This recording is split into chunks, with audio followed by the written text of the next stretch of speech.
បទបន្ទូលកាសូត្របែបក្មេងថ្លែងដោយទំនងដំណើរត្រីផងយាត្រាពើបនឹង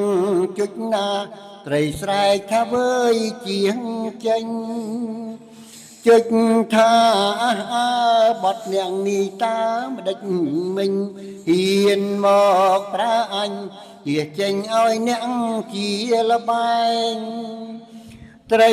ថាបើក្នុងអញនឹងទំលុងចៅឯងឲ្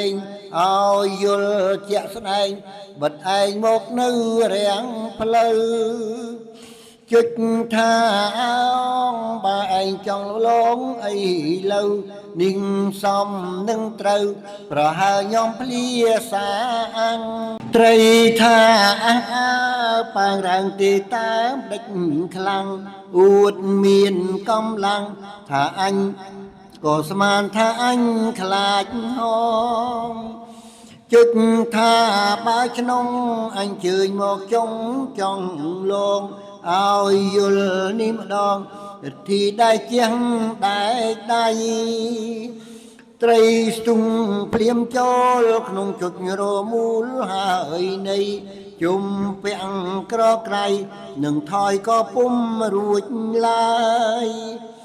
ជុចថាអើចៅអីលើម្ដេចនៅប្រ